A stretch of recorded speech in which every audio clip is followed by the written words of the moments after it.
three different artifacts, pretty much different in the kind of output damage, but they are all similar when you look at the source of the damage, and that is the basic attack. So these three artifacts, they are specialists in amplifying the basic attack damage of your character. We're going to be testing the Beta Club, we're going to be testing the Twin Blade, and we're going to be testing the Batarangs, all on the King of Atlantis Aquaman. The supporting characters, Raven, Dr. Fate, those remain the same. Zatanna's Puppet. We know that our target with Zatanna's Puppet is the fifth negative effect, which boosts incoming damage. And of course, it also helps that we have lock specials, and we're able to apply miss on the boss through Zatanna's Puppet, of course. And we know Raven is going to apply darkness, which will further amplify the incoming damage on the opponent. All of this we play in the boosts of the basic attack damage of King of Atlantis Aquaman with each of these artifacts. Then of course, OG Dr. Fate. Dr. Fate is going to be there to reduce power costs, and yeah, anyways, that's it for that. So how do these artifacts stack against each other?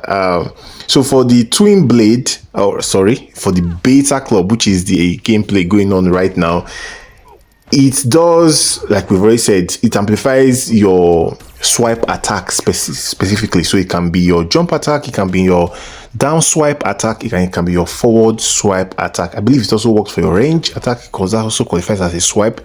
But with Beta Club, you want to go for the highest damage. So I've mentioned this on this channel before. The jump attack does the highest swipe attack. In fact, the highest basic attack you can do is the jump attack. The lowest you can do is the down swipe. Then the forward attack, the forward swipe is in between. So you want to, that's why you see people that use Beta Club, they jump a lot like Super Mario, but yeah, they're trying to maximize their damage.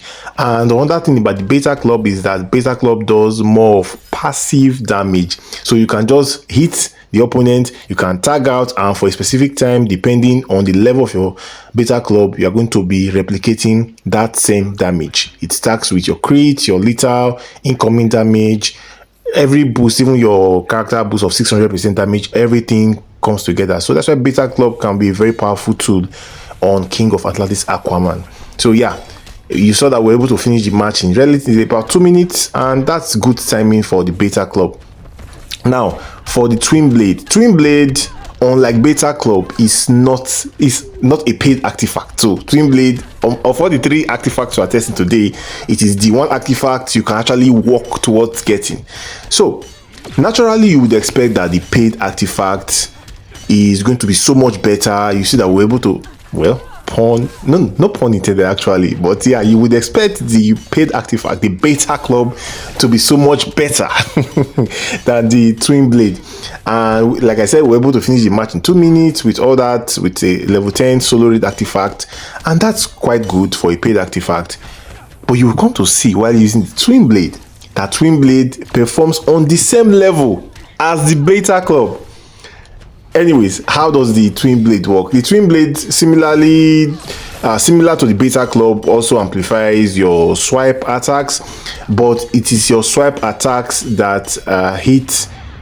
Is it? No, I don't think it's just your swipe attack in this case. It's also this, essentially your basic attacks, but of course the swipe attack are going to do more than the basic attacks.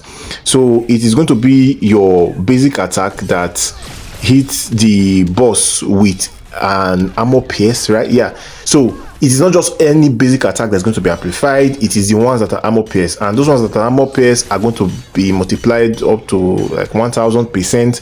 So the multiplier is on basic attacks that are armor pierce. And the difference is that this damage is an active damage. With Beta Club, you can just hit one swipe and you tag out and tag in another character to boost that damage with the Zatanna's Puppet. But with King of Atlantis Aquaman and the Twin Blade, specifically with the Twin Blade artifact, your character has to be actively in the match, hitting the boss. If you are not hitting the boss, you are not doing damage. So Twin Blade active damage, Beta Club passive damage, and you can see we were able to finish in about the same time, in about the same 2 minutes that the Beta Club. In fact, I would argue that Twin Blade was, it's smidging faster than the Beta Club, which is quite interesting. But essentially the twin blade is on the same level as the Beta Club when it comes to being wielded by King of Atlantis Aquaman in a team that has Raven. Yeah, so if your team doesn't have Raven, then Beta Club just takes it to the next level. I've showed you guys a gameplay of King, Zatanna, and Classic Wonder Woman. You can check that should have been like last week, so you can check that out on the channel. Yeah, so once we start talking about other teams, Beta Club definitely begins to stand out. But when it comes to the King, Raven, and Dr. Fate's team, no doubt Twin Blade is on the same level, and you could even argue is smidgen better than the Beta Club.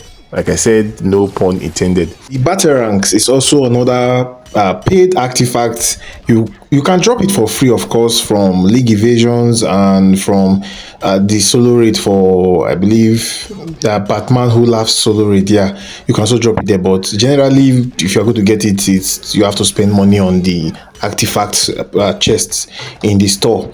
And this artifact, though it is paid, you don't actually get the premium feel of Beta Club. We have seen how Beta Club has performed with King. We have seen how Twin Blade has performed with King. I'll say Batarangs has to be the worst one of all of them. Yep. The free artifact Twin Blade actually outperforms Batarangs by a huge distance. So with Batarangs, I would say you can use the same setup, right? Because just to be fair, I decided to use the same setup where I use Zatanna's puppet on Raven, and I use the solo raid specific artifact that is of course maxed out on Dr. Fate. And I came very, very, very close to one-shotting, but it is still not enough to one-shot. So I would suggest, if you are going to use this setup for Batarangs, number one, your King must have fast attack build. It is very important you have fast attack build on King of Atlantis Aquaman, because Batarangs require those 4 fast attacks that you're going to get. Batarangs gives you 4 fast attacks and also give you additional attack for each of those 4 fast attacks, which is armor piercing. So the additional damage is not that huge, but by the time you combine everything together, instead of having 2 fast attacks, you're having 4 of them, you do a reasonable amount of damage. I would say that if you are using this, use 2 solo raid artifacts. So in my case, I have 2 maxed out solo raid artifacts. I decided to use 1 to be fair, but if you really want to one shot with Batarangs, then Raven should not be using Zatanna's puppet. She should be using another solo raid artifact, maybe from level 5 and above, because you need that extra attack to boost your Batarangs. So yeah, Batarangs performed the worst. Twin Blade marginally edged it out. Beta Club the second.